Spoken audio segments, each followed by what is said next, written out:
মান আতানি ইয়ামশি আতাইতুহু হারওয়ালা। এ বন্দাবান্দি, তুই যদি আমাকে পাওয়ার জন্য হাইটা হাইটা রওনা করো, আমার রহমত দৌড় দিয়া যাইয়া ওকে চাই না আমার রহমতের কোলের ভিতরে জায়গা না দিয়া পারবে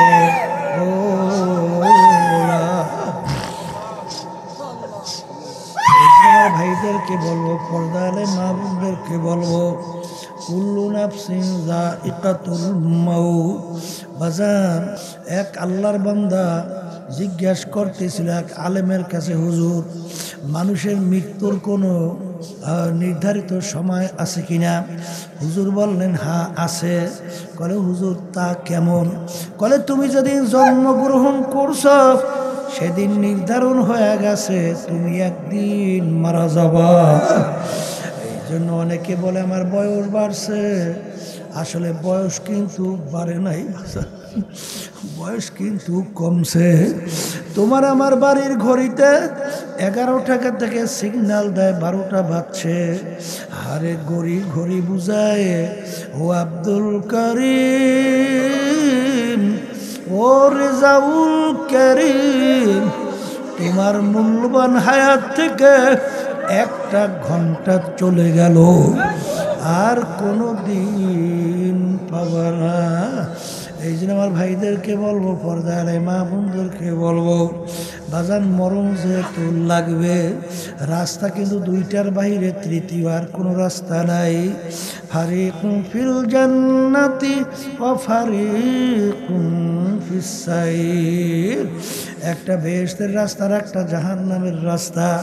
বেহেশতে কারা যাবে তাও কিন্তু আমার মালিক কোরআনুল কারীমের ভিতরে জানাইয়া রাখছেন, ইন্নাল্লাযীনা আমানু ওয়া আমিলুস সলিহাতি কানাত লাহুম জান্নাতুল ফিরদাউসি নুজুলা।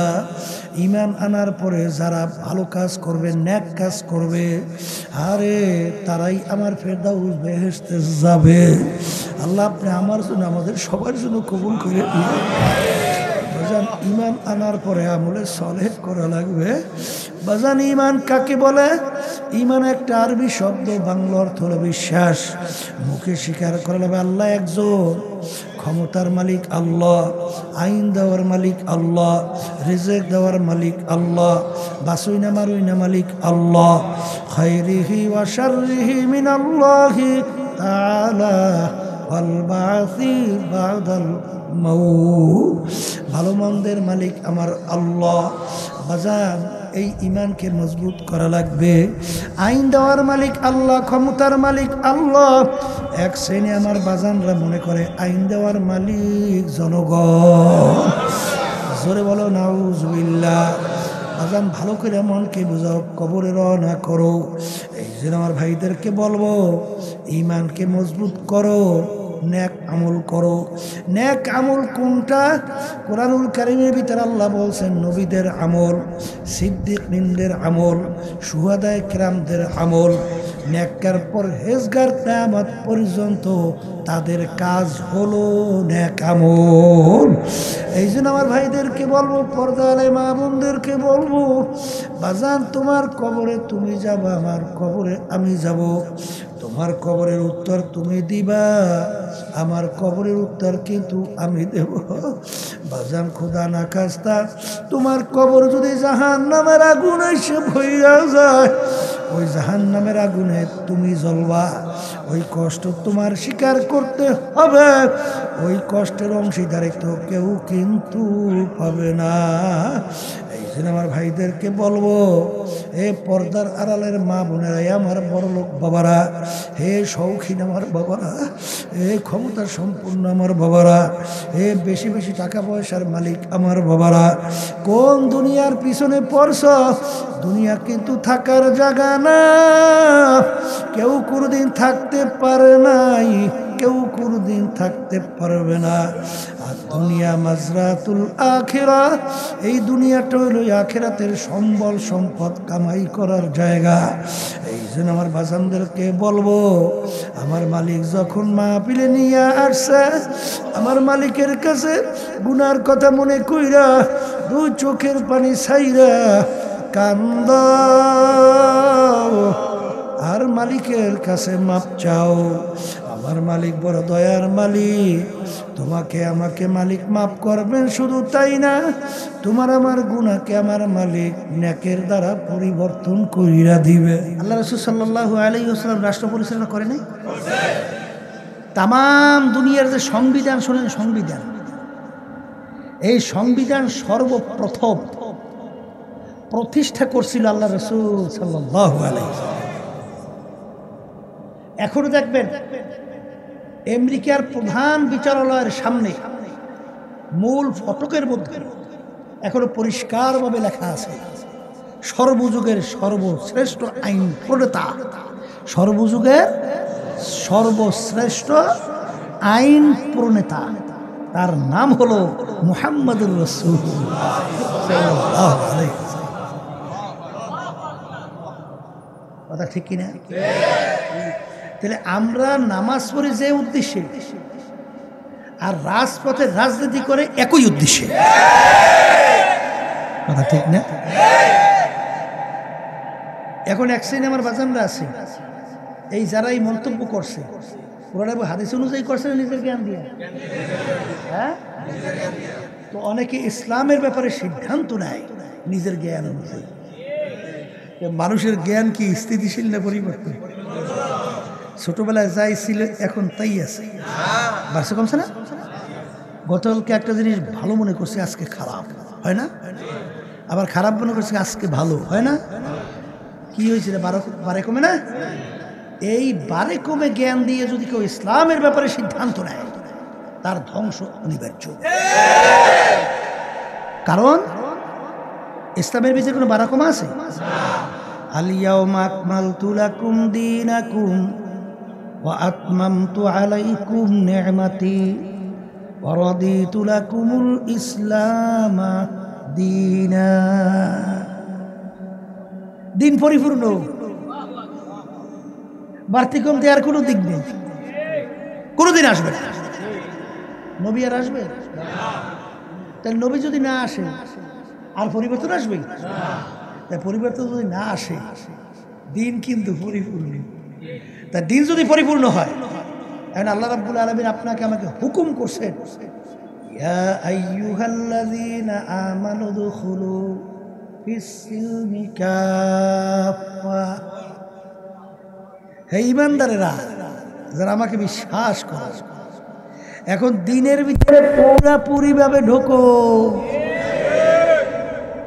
আমার আব্বাজান রহমাতুল্লাহি আলাইহি একটা উদাহরণ দিয়ে বলতেন, কত সুন্দর। এই একটা লোক মসজিদের ভিতরে এক পা রাখছে আর এক পা বাহিরে রাখছে। কেউ বলবে লোকটা পুরো মসজিদে, কেউ বলবে লোকটা পুরো বাহিরে, বলবে লোকটা পুরো মসজিদেও না পুরো বাহিরেও না, মাঝামাঝি। দুই পা দিয়ে মসজিদে ঢুকছে, লোকটা পুরো মসজিদে ঢুকছে। দুই পা দিয়ে বের হয়েছে, লোকটা পুরো মসজিদ থেকে বের হয়েছে। এই কথা ভুল বলছি না ঠিক বলছি? এই দিনের ভিতরে পুরো ঢুকতে বলছে। হ্যাঁ, এই আয়াতের শানে নজরুল পড়িয়া দেখেন বাজার। আব্দুল্লাহ ইবনে সালাম রাদিয়াল্লাহু তাআলা আনহু, তার শানে এই আয়াত নাযিল হয়েছিল। আব্দুল্লাহ ইবনে সালাম রাদিয়াল্লাহু তাআলা আনহু প্রথম বয়সে ইহুদি ধর্মের মধ্যে ছিল। ইহুদি ধর্মের ভিতরে ধর্মীয় উটের গোশত হারাম ছিল, যেমন আমাদের মুসলমান ধর্মের ভিতরে কুত্তার গোশত কি হারাম না? ধর্মীয় তার ধর্মের ভিতরে উটের গোশত হারাম। আমরা কুকুরের গোশত হালাল হারাম জানি, ওর প্রতি একটা ঘৃণা জমছে না?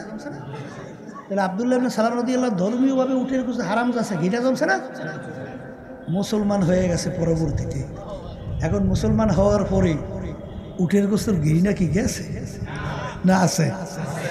হ্যাঁ, এখন মুসলমানদেরকে সম্বোধন করে বলে, আমার মুসলমান ভাইরা, আমি যখন ইহুদি ধর্মের মধ্যে ছিলাম, উটের গোশত ধর্মীয় হারাম ছিল, খাই নাই, প্রমাণ করে দেখাইছি। মুসলমান ধর্মের ভিতরে উটের গোশত খাওয়া হালাল, আমি ওটাকে হালাল জানি, কিন্তু যেহেতু কোনোদিন খাই নাই, আমার খাইতে উঠে ঘৃণা লাগে, তোমরা খাও। হালাল জানছে, খাইতে কি লাগে? এতটুকু শব্দের পরিপ্রেক্ষিতে আল্লাহ রাব্বুল আলামিন এই আয়াত নাযিল করে। আব্দুল্লাহ ইবনে সালাম, হালালকে আমার হালাল জানলে হবে না, খাইয়া প্রমাণ করে দেখানো লাগবে। আমরা এখানে অনেক বুঝতে আছি, জীবনে উটের গোশত খাই নাই, আসি না? তো এই জন্য আল্লাহ রাব্বুল আলামিন কিয়ামতের ময়দানে ধরবে, এই উটের গোশত না খাই আসছো কা, ধরবে? কেন ধরবে না? উটের গোশত পাই নেই, খাই নেই। যদি পাইতাম খাইতাম, ঠিক? তাহলে আল্লাহর হালালের উপরে ঘৃণা জমা, এই জন্য আয়াত নাযিল হয়েছে। আমি যে এটাকে হালাল ঘোষণা করছি, তুই সেইটার প্রতি ঘৃণা, এই মুসলমান কাজ করে না। আগে খা, প্রমাণ কর, দিনের ভিতরে পুরা ঢোক। মা আতাকুমুর রাসূলু ফাখুযুহু ওয়া মা নাহাকুম আনহু ফান্তাহু। আল্লাহ রাসূল সাল্লাল্লাহু আলাইহি ওয়াসাল্লাম যাহা কিছু নিয়ে আসছেন পুরাপুরিভাবে আঁকড়াইয়া ধরো, যার থেকে নিষেধ করছেন পুরাপুরি ছাড়ো। আংশিক ধরছো, আংশিক ছাড়ছো, পালা কিন্তু বেপালা। পালা কিন্তু বেপালা, কথা ঠিক কিনা? হ্যাঁ, তো বাংলাই বোঝেন সাধারণ। ছাত্রছাত্রী পরীক্ষা দিচ্ছে 10 সাবজেক্ট, 9 সাবজেক্টের ভিতরে 99.99 নম্বর হয়েছে, অথবা 9 সাবজেক্টে 100 করে নম্বর 900, এক সাবজেক্টে ফেল। ছাত্র ফার্স্ট ক্লাস ফার্স্ট,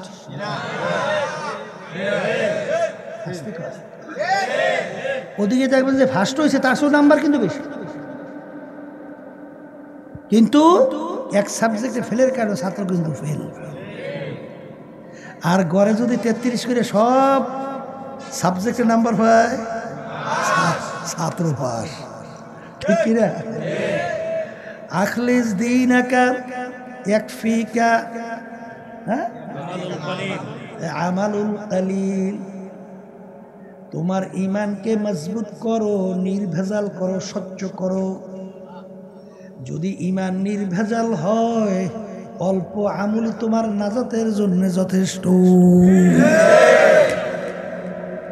এ আল্লাহর বান্দারা, পর্দা আলে মা বোনেরা, মানুষ জমিন বানাইছে কেডা?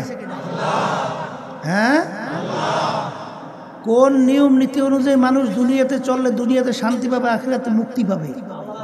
আল্লাহ ভালো জানে না, তুমি আর আমি ভালো জানি? ইঞ্জিনিয়ার ইঞ্জিন তৈরি করছে,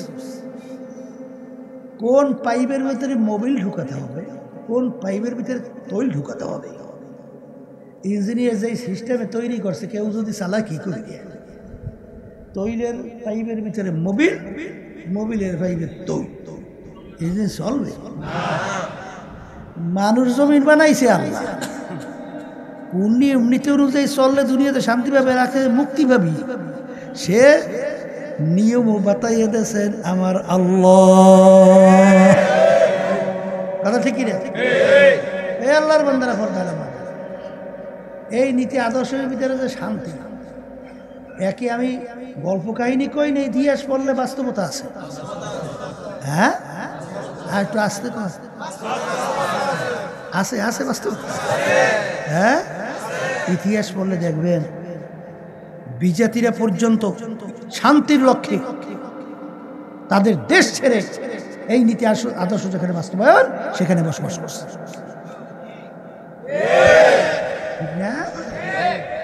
এই যেই কথা আমি বলতে চাইছিলাম, এই আল্লাহর বান্দারা, পর্দা আলে মা বোনেরা, ভালো করে বোঝা লাগবে। আর বুঝের জন্যই মাহফিল। আমার রাগ করে তো কোনো লাভ নেই। মনের বিরুদ্ধে যদি কোনো আলোচনা হয়, সবসময় খেয়াল রাখবার যার কপাল ভালো, সে কোরআন এবং হাদিসের সঙ্গে মিলেই, যেটা কোরআন এবং হাদিস সিগন্যাল দেবে এটা ঠিক, তোমার মনের বিরুদ্ধে হইল ওইটা তোমার মানতে হবে, ওইটাই ঠিক। আর সেইটা বলবে বেঠিক, তোমার মনে ওইটা যদি এই মনসম্মত আন্তরিক কি হয়, সম্পর্ক হয়, মনোভূত হয়, তাহলে ওইটা বেঠিক। কথা ঠিক কিনা? এই জন্য আমার ভাইদেরকে বলবো, পর্দালে মা বোনদেরকে বলবো, এই আমি যে কথা বলতে চাইছিলাম যে আসলে কোন পীর, কোন নেতা, কোন ওস্তাদ, কোন অমুক টমুক সমুক আপনাকে আমাকে কোরআন এবং হাদিস অনুযায়ী পথ দেখায়, তাদের কথা মানব। বুঝবো কেমনে? সর্বনয় ইয়ালার একটা কথা বলছে, বাজান আপনারা এই এই নিয়মে যদি চলতে পারে তাহলে দুনিয়াতে শান্তি পাবেন, আখেরাতে মুক্তি পাবেন, জাহান্নাম থেকে বাঁচতে পারবেন। কি আমরা একটা পথ দেখাই না? আস্তে করে দেখাই না? আবার আটরশি, চন্দ্রভরা, রাজারবাগ, দেওয়ানবাগ, সুরেশ্বর, মাইজবান্ডার, এই তারাও তো একটা পথ দেখায়, আস্তে করে দেখায় না? আওয়ামী লীগ, বিএনপি, জাতীয় পার্টি, এই অন্য অন্য আদার্স, এরাও তো একটা পথ দেখায়। এই কথা কর না না, দেখায় না? এখন সর্বনয়রা কি বলছে, অমুকে কি বলছে, এইটা ঠিক নেবে ঠিক, এইটা প্রমাণ করার জন্য সংক্ষেপ একটা বুঝেন, স্বর্ণ চকচক করলেই স্বর্ণ হয় না। হ্যাঁ, এই স্বর্ণ প্রমাণ করার জন্য এমিটি ওনারা কয় কষ্টি পাথর, কষ্টি পাথর যাই ঘষা দেয়, ওই কষ্টি পাথর সিগন্যাল দেয় কোনটা অরিজিনাল, কোনটা অরিজিনাল না। ঠিক কিনা? সর্বনাশীরা কি বলে, অমুকে কি বলে, এই নিয়া কষ্টি পাথর হচ্ছে কোরআন এবং হাদিস। ওই কোরআন এবং হাদিসের ভিতরে নিয়ে ঘষা মারা যাবে, ঘষা দেওয়ার পরে যেটা ঠিক হবে ওইটাই ঠিক, আর যেটা ঠিক হবে না সে যে হোক তার কথা মানা যাবে। ঠিক না?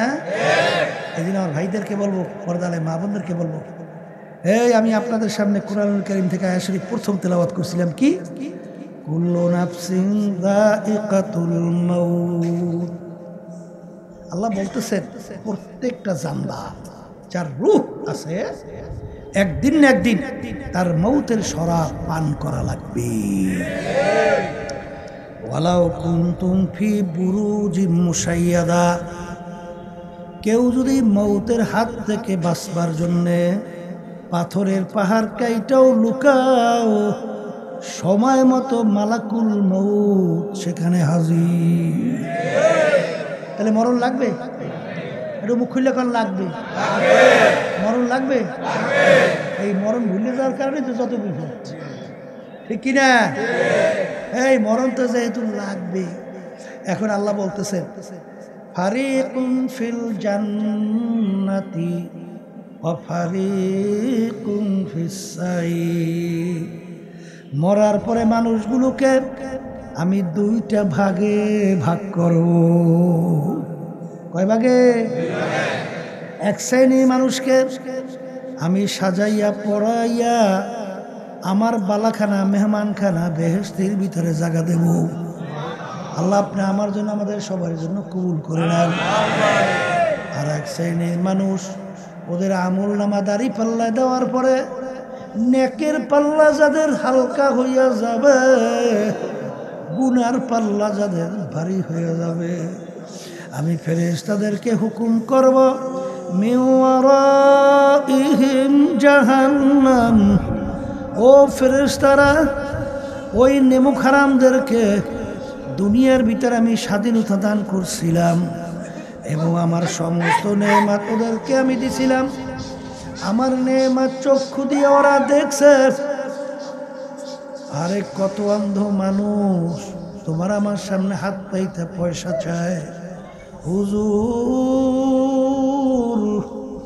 আমাকে 2টা 5টা টাকা দেন, 10টা টাকা দেন, চাউল কিনবো, ভাগ ভাগ কইরা খাবো। হুজুর আমাকে মালিক চক্ষু দেয় নাই, তামাম দুনিয়াটা দেখি আমি অন্ধকার। হুজুর আপনি তামাম দুনিয়া কত সুন্দরভাবে দেখেন, তখন চোখে পানি রাখা যায় না। এ আমার মালিক, তুমি তো ইচ্ছা করলে আমাকে অন্ধ কইরা বানাইতে পারতা। তুমি আমাকে কত সুন্দর দুইটা নেমাত চক্ষু দান করছো। এই নেমাত চক্ষু কে দান করলো? বাজান আমরা জবান দিয়া কথা বলি, অনেক বোবা মানুষ তোমার আমার সামনে আও করিয়া চিল্লায়, ওর বুকে কত জ্বালা, ওর মনের ভাব প্রকাশ করতে পারে না। আরে কত ভাবে বুঝাতে চায় আমরা তো বুঝি না। আমার মালিক আল্লামাহুল বায়ান, তোদেরকে আমি কথা বলার শক্তি দান করলাম। এই নেমোখারামের দলেরা বাজান, শরীরের ভিতরে বিভিন্ন জায়গায় গোশত আছে না নাই? জিহ্বাও তো একটা গোশতের টুকরা, অন্য অন্য গোশতে কথা বলতে পারে না। জিহ্বা এবং কোন কুদরতি গোশতের টুকরা বাজান, শরীরের বিভিন্ন অঙ্গ প্রত্যঙ্গ। হাত দিয়ে তুমি বেশিক্ষণ কাজ করলে হাত ব্যথা হইয়া যায়, পাও দিয়ে বেশিক্ষণ হাঁটলে পা ব্যথা হইয়া যায়, অন্য অন্য অঙ্গ প্রত্যঙ্গ বেশি হারাকাত সাকানাত করলে ব্যথা হইয়া যায়। জিহ্বা আমার মাওলার এমন এক কুদরতি গোশতের টুকরা, 24 ঘন্টা তুমি জিহ্বা দিয়া কথা বলবা, জিহ্বা কোনো দিন ব্যথা হয় না। এই কথা বলার শক্তি কে দান করলো? বাজান, এক আল্লাহর বান্দা মসজিদের ভিতরে যাইয়া আফসোস করে কান্দে, আর দুই চক্ষু দিয়া বাইয়া বাইয়া টপ টপ কইরা পানি পড়ে, আর মালিকের দিকে ফিরা করুন সুরে ডাক দিয়া বলে, ওরে আমার মালিক, তুমি আমাকে এমন গরিব বানাইছ, এক জোড়া জুতা কেনার তৌফিক তুমি আমাকে দেও নাই।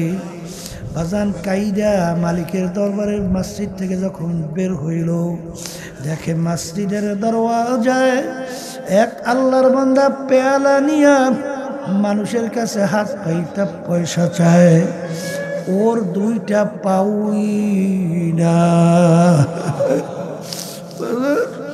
আমার মাওলাকে দুইটা পাও দেয় নাই। তখন ওই আল্লাহর বান্দা মালিকের দরবারে ফিরে কান্দে আর বলে, আমার মালিক, আমার চেয়ে নেমোখারাম আর দুনিয়ার দ্বিতীয় থাকতে পারে না, তুমি আমাকে পয়সা দেও নাই, এই আফসোসে আমি কান্দি। তুমি তো তোমার এই বন্দার দুইটা নেমাত পাউই দেও নাই। মালিক, তুমি তো আমাকে নেমাত পা দান করছো, পা দিয়ে আমি হাইটা সব কাজ করতে পারি, আমার সেই নেমোখার আমার দ্বিতীয় দুনিয়ায় থাকতে পারে না। এ দুনিয়াদার পাগল আমার বাবারা, আরে কত সময় কত বড় লোক তাদের সন্তান বাচ্চাদেরকে আমাদের কাছে নিয়ে আসে, এত সুন্দর ফুটফুটের চেহারা, আরে বাপে দু চক্ষু দিয়া বাইয়া বাইয়া পানি পড়ে, আর বলে হুজুর ওর জন্য একটু দোয়া করেন, হুজুর ওকে আমার মাওলা প্রতিবন্ধী বানাইছে। হুজুরও ভালো মন্দ কিছু বোঝে না। এ দুনিয়াদার পাগল আমার বাবারা, আমার মালিক তোমাকে আমাকে ইচ্ছা করলে প্রতিবন্ধী বানাইতে পারতো কি পারতো না? তোমাকে আমার মালিক এমন ব্রেন দান করলেন, এই ব্রেন দিয়ে তুমি আর আমি পড়াশোনা কইরা সার্টিফিকেট অর্জন করলাম, বড় বড় শিক্ষিত উপাধি লক্ষ উপাধি ধারণ করলাম।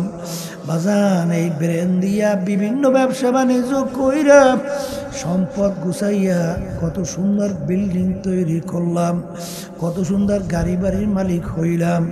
আমার মালিক যদি ব্রেন না দিত, বাজান দুনিয়াটাই তোমার আমার জন্য বৃথা। তাহলে এই সমস্ত নেয়ামত দিল আমার মাওলা। আমার মালিক বলবো, নেমুখারামের দলেরা, ইন্নাল ইনসানা লিরাব্বিহি লাকানুন, মানুষ বড় নেমুখারাম।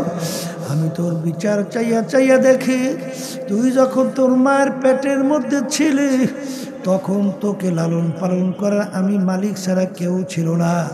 তখন তোকে ইচ্ছা করলে আমি বিকলাঙ্গ বানাইতে পারতাম, তোর অন্ধ চোখ বানাইতে পারতাম, বিভিন্ন অঙ্গ হানি কইরে পাঠাইতে পারতাম। তোকে এত সুন্দরভাবে আমি মায়ের পেটের ভিতরে লালন পালন করলাম, আরে তুই দুনিয়াতে আসবি, তোর মায়ের ভিতরে এমন খাদ্য আমি তৈরি করলাম, যেই খাদ্য তামাম দুনিয়ার সমস্ত ডাক্তার একমত মায়ের দুধের সামনে বাচ্চার জন্য এত উপকারী খাদ্য দ্বিতীয় দুনিয়াতে আবিষ্কার হয় নাই। বাজার এই নেয়ামত দান করলেন আমার মাওলা। এখন আমি তোর বিচার চাইয়াছ, তোর আব্বার কলিজারা তোর ডাকে ঠান্ডা হইয়া যায়, তুই তোর মাকে মা বইলা ডাকো, তোর মায়ের কলিজাও ঠান্ডা হইয়া যায়। বন্ধুকে বন্ধু কইয়া ডাক দাও, বন্ধুর কলিজাও ঠান্ডা হইয়া যায়। দলের নেতাকে লিডার কইয়া ডাক দাও, তার কলিজাও ঠান্ডা। এ নেমো খারামের দলের আমি তোর বিচার চাইয়া চাইয়া দেখি, যেই জবান দিয়ে তোর নেতাকে ডাকলি, তোর বাপ মাকে ডাকলি, বন্ধুকে ডাকলি, ওই জবান তো নেয়ামত দান করছিলাম আমি মাওলা। যেরকম তুই তোর বন্ধুকে ডাকার পরে তোর বন্ধু যেরকম খুশি হইয়া যায়, ওই জবান দিয়া যদি তুই একবার ডাক দিতি আল্লাহ,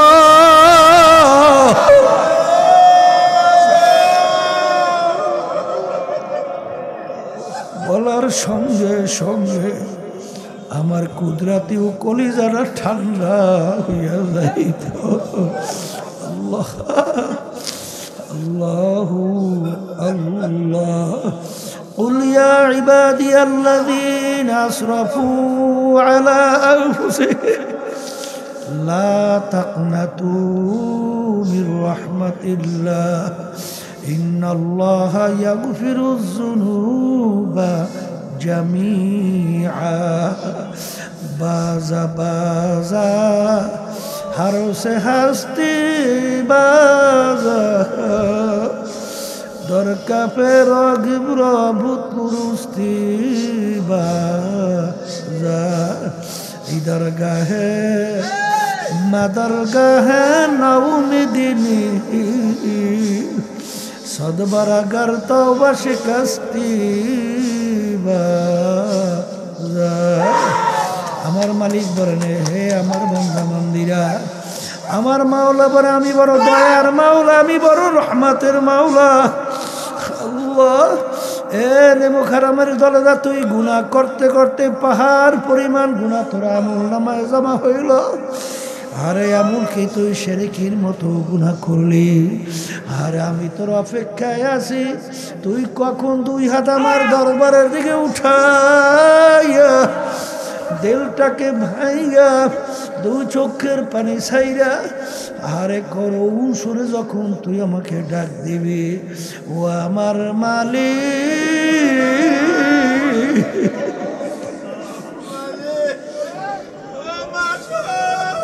নাফরমান তোমার দরবারে হাজির।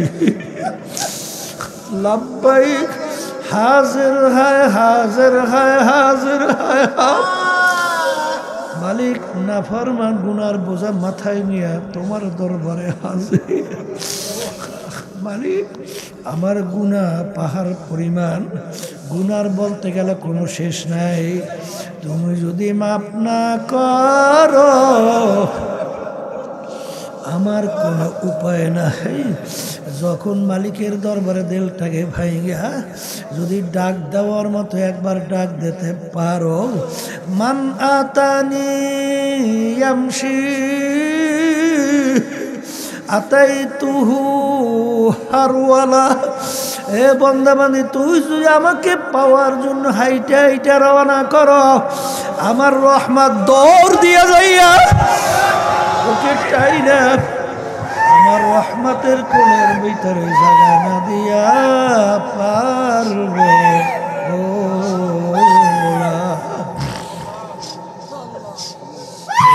ভাইদেরকে বলবো, পর্দালে মা বোনদেরকে বলবো, কুল্লু নাফসিন যায়িকাতুল মাউত।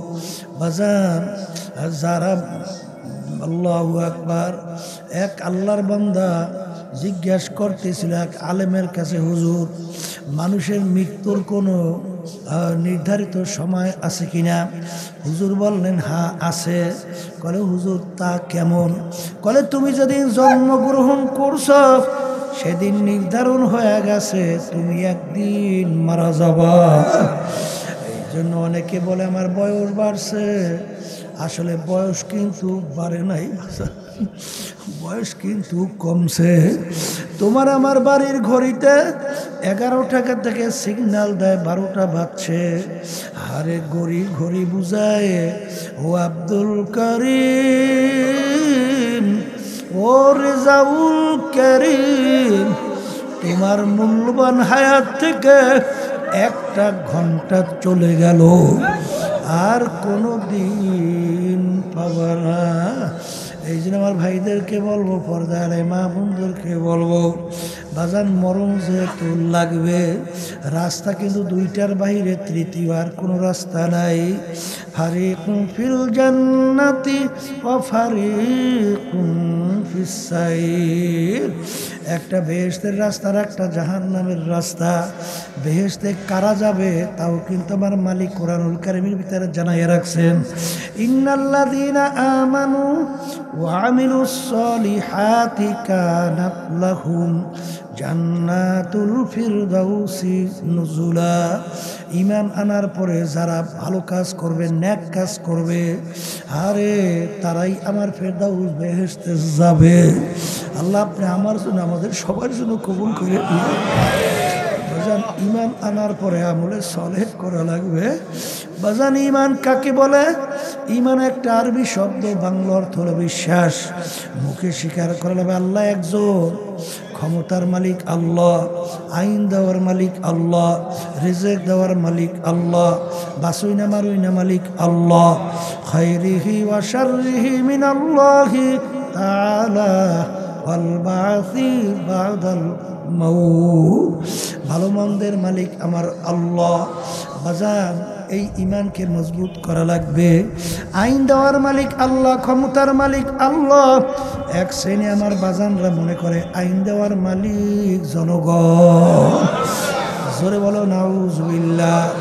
বাজান ভালো করে মনকে বুঝাও, কবরে রওনা করো।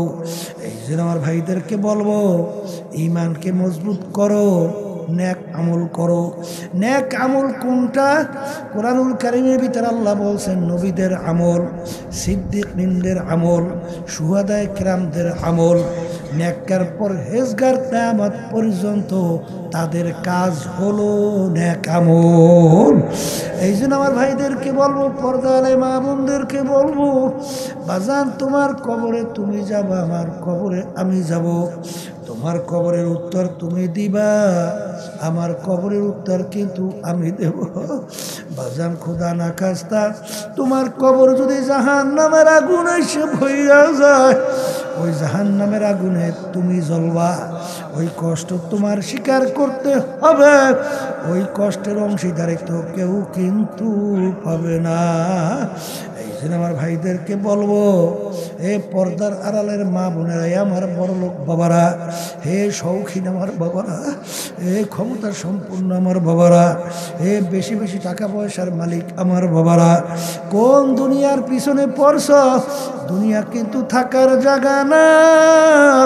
কেউ কোনোদিন থাকতে পারে নাই, কেউ কোনোদিন থাকতে পারবে না। আর দুনিয়া মাজরাতুল আখিরা, এই দুনিয়াটা হইল আখিরাতের সম্বল সম্পদ কামাই করার জায়গা।